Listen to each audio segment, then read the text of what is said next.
Once in high school, I overslept on a Friday morning. When I finally made it to class and stumbled into the middle of critical reading, Mr. Fish eyed me suspiciously and asked what I'd been up to the night before.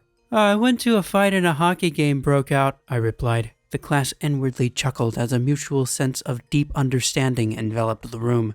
Hockey is a big deal in Minnesota, and not just Minnesota. As a product of the late 80s, I spent way too many hours playing Wayne Gretzky's 3D hockey for Nintendo 64, and of course it was the best thing ever. I love hockey and I've traced the long line of breadcrumbs left by my maternal lineage all the way back to Canada, so perhaps it's just in my blood.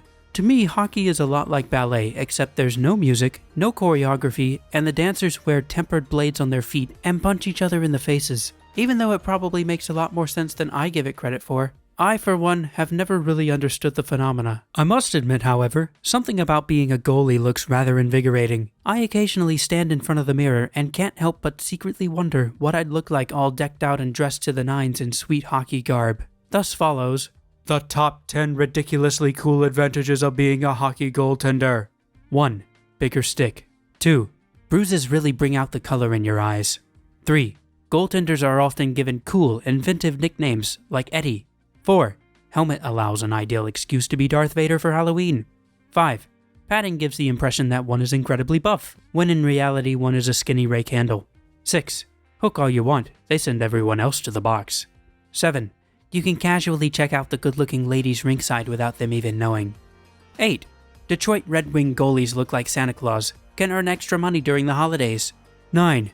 Coach keeps calling you Skippy because he can't remember, or pronounce, your real name. 10. Crazed fans hurl hostess ding-dongs and certificates for mental health services toward the net. I can't quite put my finger on it, but hockey embodies the sort of mystery I'm attracted to.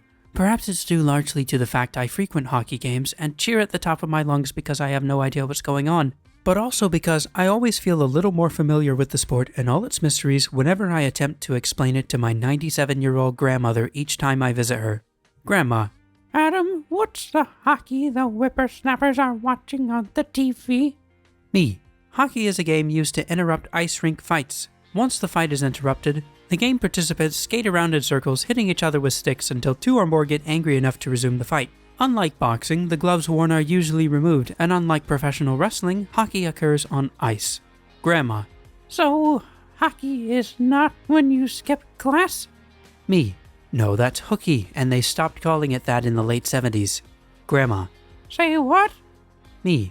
Hockey is a human phenomena often resulting when a small group of people stay out in the cold weather too long and decide the best way they could possibly spend their time would be to grab a hooked stick and start chasing a flat, round, frozen rubber object around a sheet of ice and make up rules to make the whole thing appear credible. They find some poor, naive chap and con him into standing between the pipes to shoot the puck at him under the pretense that he is protecting the net. The game inherently evokes anger amongst its players, which can often only be relieved by momentarily pausing the game so that 2 players can attempt to punch each other as frequently as possible. It is difficult to watch on TV due to the impossible task of seeing the puck, even in HD.